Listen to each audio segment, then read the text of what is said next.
and welcome to Werewolf the Podcast. This is episode 103 and we're still on the Viking theme, so I hope you like Vikings. If you don't like Vikings, then there's something wrong with you, because Vikings are really cool. Vikings and werewolves, yeah. Sorry. Anyway, let's carry on. Thanks to all those downloading this thing on whatever platform you are downloading it on. There are loads of them now. There's like Spotify's, that seems a favourite, McApple Podcasts, Spodchaser, and Deezer. Deezer doesn't really sound like a podcast platform, does it? It sounds like the Eighth Dwarf, who was a gangster rapper in the modern woke world of, or version of, Sleeping Beauty. No, we're not allowed to call it Sleeping Beauty, are we? Sleeping. We are all beautiful in our own way, and the 7 people of much smaller than average height. It's not really got the same ring to it, has it? Oh, wait a minute, I'm being stupid. It's not Sleeping Beauty, is it? It's Snow White. Oh, shit. Not going there. I was sad when looking at the Pod Friends platform. They didn't want to be my friend at all. They ignored my request to go to the cinema, and I would have bought the popcorn too. They were just another podcast platform pretending to be my friend so they could use me for its own advertising. Sorry, it just hurts at times. Thanks to those who have followed the show and rated it and stuff. If you go on your podcast platform of choice and follow me and review me and stuff, that would be great. You can also get notifications of when the show comes out, and all that really helps me. Yeah, I don't make any money at this, but it's fun. Those people who do that are the best. No, you are. No, you are. Stop it. You're amazing. What are you doing Friday night? The Cineplex is ET on rerun. No? Oh, okay. So let us continue with Fenn's Viking adventures. Hopefully you've listened to the last episode with him and the one before that, and we've met his Viking soul bearer, Thorstein, and we've learnt about him combining with him. We also learn why he's now called Fenrir, as in the Fenrir of Norse mythology. You know, the big fuck-off giant black fuck-off wolf. If you don't, then go back and listen to the previous 2 episodes at least. Then you'll know what you do and know what you do not. How can you know what you do not know? That was a stupid sentence. Sorry. We will go into how Thorstein became one of the most famous Vikings we have never heard of, and how he gained power. From this start, he became a king in the Norse realm for more than a century. He took on a godlike status, and how his people loved him for what he brought them. Successes, riches. Yeah. Unlike in our times, the Norse could happily accept that someone could share a creature's soul. 20 years ago, maybe even 10 years ago, you would have been thought of being crazy, or we would have said mental as a kid. These days, I'm not sure what's going on, to be honest. Can you identify as an animal with an animal soul?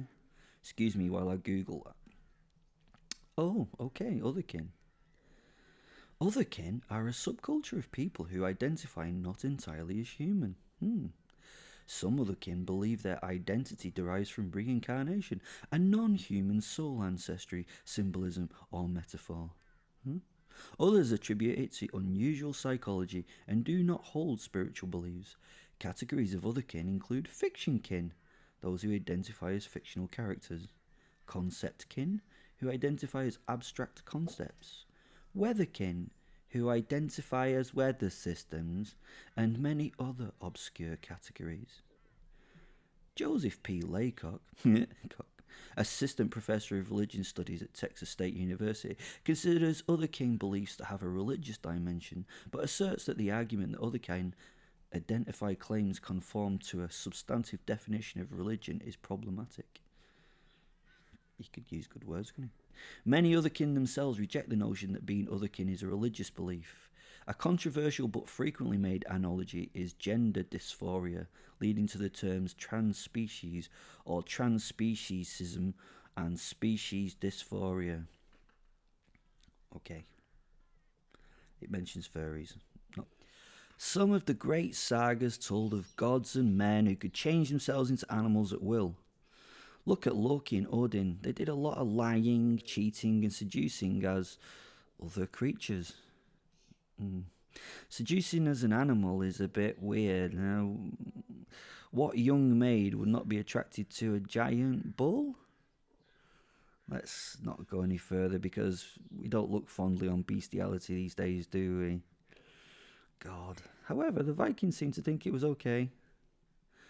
Thorstein met Fenn one afternoon while fishing and they got on like a house on fire. Houses on fire would be part of their combined futures. Well, houses, villages, towns, cities, countries on fire. Let's say that instead of houses, countries on fire. Houses are just a tiny part of what Thorstein helped put to the torch. Thorstein had already been recognised a great warrior by the age of 14. Bandits had attacked his farmstead while his father was away at the market. This shit would happen a lot in the bad old days of the Norse world. The thieves would see the man had left his home and think they would have easy pickings. So, having said all that, let's have Fenrir continue the story. The 6 men had wandered into the homestead that afternoon and demanded that the goats and anything of value should be theirs. They were the lowest of the low in Ostman society. They were outlaws, people shunned from the community, outcasts for doing something unworthy and branded on the forehead for all to see that they'd been cast out of decent society. Well, decent by Norseman's definition of that thing. Even slaves could kill them on sight. Yeah, even slaves. Thorstein, me and Thorstein's little brother Eric had been tending the herds in field, but came running on hearing the men entering the farmstead and threatening their mother. She was a proud Viking woman, looking the scum over with their baby sister in her arms, like the men were dirt. A shield maiden in her youth, she eyed them to see if she could take them. A worthy fight in the eyes of the gods, but the children would be alone on her death, and that was not a thing she could allow. Thorstein and I jogged up to the men, with Eric skipping and running behind. The boys were laughing and giggling in a way they should not have been. Eric was only 6 summers and knew and accepted the wolf that Thorstein and I could become without any question. I'd become a regular part of the family life. The parents smiled at little Thorstein's invisible wolf friend, but they could see that the boy was different and stronger than others. They could see the changes I'd brought, and had met me in both forms that I could become. They did not fear me. I was a sign that the gods had blessed their son. They saw it as a wonderful thing, and our hunting in our forms had fed them well on many occasions. As a bonus, the local wolf pack would have nothing to do with any animals on their farm or them. Fenrir and Thorstein were loved as a pair in this family. Anyway, back to the story. Thorstein wandered up to the men pretty cocksure of himself and stood with his hands on his hips. He was a little poser. Fenrir me, was in tow, and I sat behind the boy showing a keen interest in what was happening. I knew this would be a crucial moment where Thorstein would gain some notoriety. I would also get to fuck some folk up, which is one of my favourite things to do. To do people is definitely number 2 of my favourite things to do. Buffy, my favourite TV show, would take a few centuries before its release, so I suppose killing humans was my number 1 favourite thing to do at this time. Buffy. Thorstein was 12, although he looked older and had no weapons.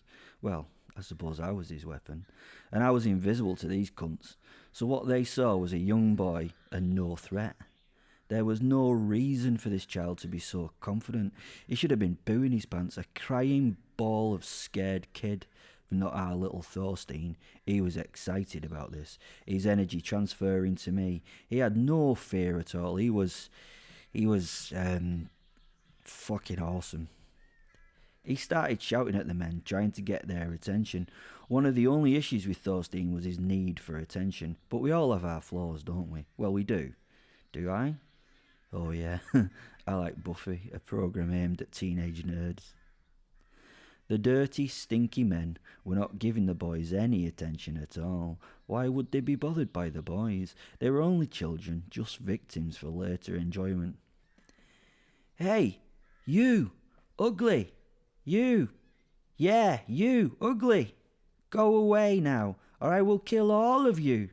Thorstein shouted at them. I really needed to expand his vocabulary into a better range of swear words. I mentally put it on my list of things to do. He was a brutal killer, but his insult game was nowhere near the same level. The leader now turned to look at the threat given, and then his men. They all smiled and laughed at the unarmed youngster, ignoring him to continue their conversation with the mother. "You are on your own, woman. You bring us what we wish. You give us what we wish, and you may survive this. Your children may survive this," said the hideous, lascivious leader. Thorstein's mother was tough. Doesn't sound right. But after Pulp Fiction, I would call her a bad motherfucker, and meant that as a compliment. Thorstein's mother was a bad motherfucker. Well, that bad motherfucker shushed her baby, giving it a rhythmic rock to settle it, and once she was happy with that swaddled baby, she smiled at the men and said confidently, "I would listen to my son if I were you. Otherwise, he'll kill you for your lack of manners." The men laughed in her face, and the boss turned to the boy. "Come then, boy, kill us. We are afeard that you are here. We are armed and 6, so we will struggle to overcome such odds with a puppy like you." Puppy? Did he have a clue as to Thorstein's real self? Nah, it's just a convenient coincidence. "What will you use to fight? Your hands and your teeth?" he asked the boy. I laughed in Thorstein's head. He's got it. Claws and teeth and overwhelming strength and speed. The dumb man has got it. Thorstein laughed in response to my wit and pointed at the man and looked at his brother. "They know, brother. They know I will rip them to pieces with bloody teeth and sharpened claws." Little Eric joined in with the merriment as Thorstein turned to the men. "Yep, I really had to up his insult game. Can you develop wit and banter? The Vikings, though, were not renowned for it, to be honest." "I am going to rip your ugly face from your head and make you eat it to shut you up," Thorstein announced yet again, taking up a stance somewhat reminiscent of Peter Pan in the original cartoon version. Not that fucking Wendy shit Disney just spewed forth.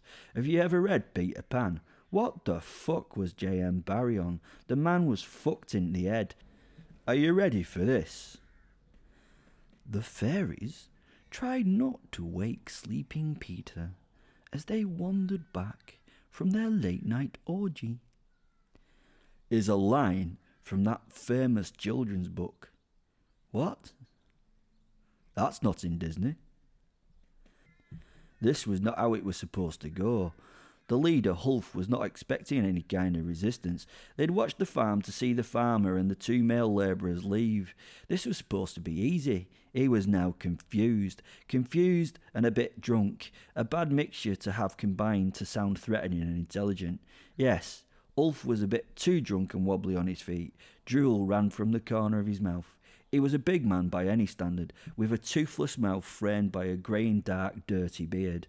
Well, he did have one tooth, a brown stub that drew your attention every time you looked at it. Ugh, what a face. He genuinely looked like he'd been eating shit. Maybe he had. What's that kink called? Nope, sorry, back to the story. The skin of Ulf's face was red and covered in blotches and boils. His body was dirtied and twisted in the shoulders. But Ulf was drunk and ready to show off to the others, even if that involved abusing children. He did look like he would rather enjoy abusing children, though. Move on, Fen, for fuck's sake. Remember, we try and make these podcasts less than an hour long. Do the audience a favour and get on with it. Sorry, Will. I had Coach Thorstein pointing out the gang members, their strengths and mainly their weaknesses. There weren't many strengths. And how to play with them? They were cowards, not wanting a fight, and this would be a fight. Well, it won't be a fight It would be a massacre that I could use to teach the young pups some lessons, much like you would give weak and injured prey to the pack's pups to let them learn. The group of outlaws had a mix of weapons. Some were sharp and some just clubs and sticks of wood. This was going to be fun. Eric was dancing on the spot and clapping his little hands at the thought of the coming confrontation. He was excited to see his big brother transform and rip these idiots apart. Their mother spoke again to Hulf. Can you think why the man left this place unguarded? They are not stupid. They left it unguarded because of... She motioned to the boys. Thorstein here. I would run, you fools. Not that it'll do you any good. You're all dead. She laughed, gave them a mocking half-smile and took her focus back to the baby in her arms. She was not behaving how she should at this juncture. She was going to get raped and shit. Why was she not? Hulf was unsure now, looking at the group of men with him. Well, not men as the Vikings knew them. All were craven outcasts. He knew they were cowards and would likely run at the first sign of any actual difficulty. He would need to give them some confidence. These losers required inspiration. In fact, he fucking needed some inspiration. This weren't going well. He would do his best. After I fuck your mother, boy, I will fuck your brother and the baby in front of you, then fuck you to death with this. He showed Thorstein a broken spear, a short cracked shaft with a steel tip. His compatriots did a dutiful laugh at the display of such wit. Thorstein stopped smiling, and he set himself. He was now right pissed off. Hulf had fucked up. One of the failings of Thorstein was his lack of a sense of humour, and it went both ways. He could not cast decent insults, and he could not take any insults. He just got really annoyed. We would need to work on that. The outlaw saw something then that he was not expecting. He saw a genuine anger in the boy and felt that wash over him. Even in his half-pissed state, half-hammered state for our international listeners, Hulf felt frightened. And it was at this time that Hulf realised that he'd fucked up. Something about the boy's demeanour was very wrong. A flashing light and an alarm went off in his brain's amygdala. That tiny bit of his mind that was left recognised that there was something to fear in this boy. Unfortunately for the man, the alcohol bubbling through his blood dulled that section of his brain, so instead of apologising for disturbing the nice family and leaving them to the day, maybe adding the offer to help a little with light chores for the trouble before they went, he ignored that pinging part of his person and ploughed on. "I will give you an opportunity to walk away from this," the boy said. "You can walk away and no more will be said. I will not even mention this to my father. If you stay, I will tear you to strips with my teeth and my claws. I will then take those scraps and feed them to the crows, if they lower themselves to eat your foul flesh. I even think the maggots would turn their noses up at your rottenness," the boy explained to the man. "Good one, Thorstein, good one," yelled little Eric as he poked his tongue out of the group of men and thumbed his nose in conjunction with the tongue, the equivalent of giving the middle finger back in those days. The man focused on the key words in this monologue and carefully tried to deconstruct the sentence in his drunken haze. I could smell him thinking. That's never good when you can smell someone thinking. "Claws?" he said, removing his headgear and scratching his balding pate whilst looking at the other men. Maybe Ulf was not so stupid. He knew that little boys do not have claws. He laughed then in the general direction of his men and expected a dutiful laugh in return, but they just stared at where the boy stood. Nervous, and with some inner part of himself knowing that this would not be good in any way, Hulf turned back to where the boy had stood. There was now a massive, wolf-like man where there had once been a boy. Its pelt was blacker than the night. It was pure darkness, and it stole light from the sky. It stared at him, intrigued. It had insolence. The man was being given its sole interest, which was more than discomforting for poor Hulf. Its eyes were pits of fire, and it smiled in an over-toothy grin that made the amygdala part of his brain want to get the fuck out of this idiot's head. If a wolf's head could smile, it smiled.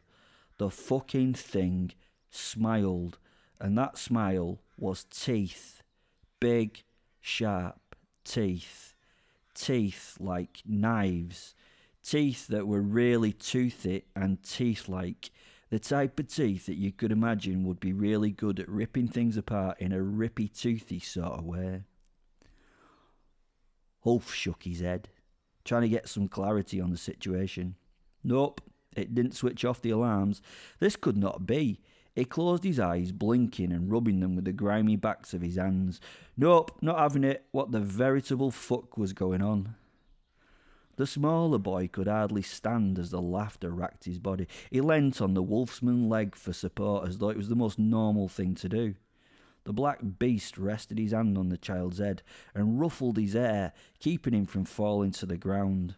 Eric enjoyed the care of the werewolf, and getting control of himself, and after wiping the tears away from his eyes, wagged a finger at Hulf. "Oh, you're in trouble now, Mr. Man. Wolfie Fenrir comes for you," said the little boy. The woman spoke again, and the man turned to her, unwilling to believe what he saw. What had been in that ale? What the fuck had he drunk? Had it been off? He shook his head and made a great effort to listen to the woman. "I did tell you that he would kill you. He is often not nice enough to give you chances, but he does not like to kill in front of his family. He thinks of it as distasteful," she whispered, covering her mouth with the back of her hand before getting back to rocking the baby in her arms and smiling at the big man. "It seems you had your chance. Travel well to the next world. Maybe if you fight well, Odin will welcome you," she said, as she shrugged at Hulf, turning her back to the group and wandering back into the house, coochie cooing the child in her arms. "Huh?" said the boss, jaw dropping as he turned again to the wolfman. It was somehow right here, right here, right in his face. Hulf had no idea it had got so close so quickly. He'd heard nothing, and now its snout was an inch from his own as it hunched down to get eye to eye with the outlaw. Its breath was moist and smelt of death. A puddle started to form at Hulf's left boot as piss trickled down his leg. Hulf didn't notice the piss. He only noticed the creature's head, which filled his world.